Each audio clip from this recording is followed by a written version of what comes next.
하야방송 뉴스입니다. 예장합동 총회장 판공비가 매월 280만 원, 총회 임원 전체 판공비가 기타 지출을 포함해 1년 동안 약 2억 원에 달한다며 판공비를 폐지해야 한다는 주장이 제기됐습니다. 특히 거액의 판공비가 총회 발전을 위해 사용되어야 할 총회 발전기금에서 지출되고 있는 것도 지적했습니다. 이 같은 문제 제기는 허알민 목사가 5월 2일 대치동 소재 총회회관에서 성명서 발표를 통해 밝혀졌습니다. 이날 허알민 목사는 총회본부 구조조정 온전한 마무리, 총회 임원의 판공비 폐지, GMS 이사장 판공비 폐지를 주장했습니다. 허알민 목사는 제100회기 총회본부 직제 및 구조조정위원회 위원장으로 101회 총회에서 성공적인 구조조정을 이끌며 총대들의 박수갈채를 받은 바 있습니다. 100회 총회에서는 구조조정위원회에 총회본부 직원 11명 감축, 5국 1실 체제를 3국 체제로 축소, 예산 10억여 원 절감하라는 주문이 있었습니다. 그리고 1년여의 활동을 통해 직원 13명 감원, 급여 약 15억 원 삭감을 이루며 교인들의 소중한 헌금이 헛되이 쓰이는 것을 막았다는 명분을 얻었습니다. 당시 구조조정위원회는 더욱 박차를 가해 저비용, 고효율을 목표로 인력 축소, 직원 전문성 향상, 경비 절감을 3년 동안 단계적으로 이루고자 했습니다. 구조조정위원회 활동 기간을 3년으로 명시한 것은 총회정책실행위원회의 결정이었습니다. 그러나 구조조정위원회는 단 1년간의 활동을 끝으로 활동을 중단하게 됐습니다. 허알민 목사는 102회 총회에서 불가피하게 이루어진 사소한 행정적 조치를 부정을 저지른 것처럼 침소붕대하며 마녀사냥식으로 구조의 활동을 종결시켰다며 총회 본부 구조조정이 마무리되지 못한 채 중단됐다고 밝혔습니다. 따라서 아직 총회는 저비용 고효율 운영에 대한 과제를 안고 있다는 것입니다. 아직 총회 행정의 전산화 시스템 구축, 직원 재교육 및 전문화, 총회 직원 10% 감축을 더 이뤄야 한다고 지적했습니다. 특히 현재 총회본부 직원이 직급별로 보면 과장급 이상이 19명, 과장급 이하는 21명으로 건강하지 못한 조직 구성이라며 10여 명의 직원이 더 구조조정돼야 한다고 했습니다. 상황이 이러함에도 총회에서는 최근 직원을 3명 더 뽑는다는 공고를 냈다며 이는 생산적이고 건강한 총회 발전을 좌초시키는 것이라고 비판했습니다.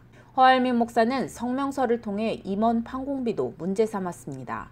현재 총회장 판공비는 매월 280만 원, 총회 임원 전체 판공비는 연 1억 3,200만 원이며 여기에 기타 지출을 포함하면 약 2억 원 정도가 지급된다는 것입니다.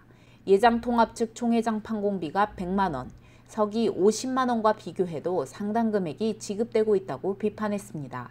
특히 판공비가 총회 발전기금에서 지출된다는 것은 비난을 면하기 어려운 상황이라며 판공비를 폐지해야 한다고 주장했습니다.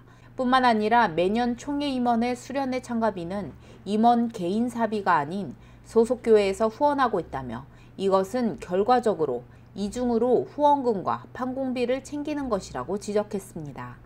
허알민 목사는 이 같은 문제에 대해 100회 총회장 박무용 목사와 101회 총회장 김성규 목사에게 판공비 폐지를 조건으로 3,360만 원과 3,500만 원을 각각 판공비를 대납했다고 밝혔습니다.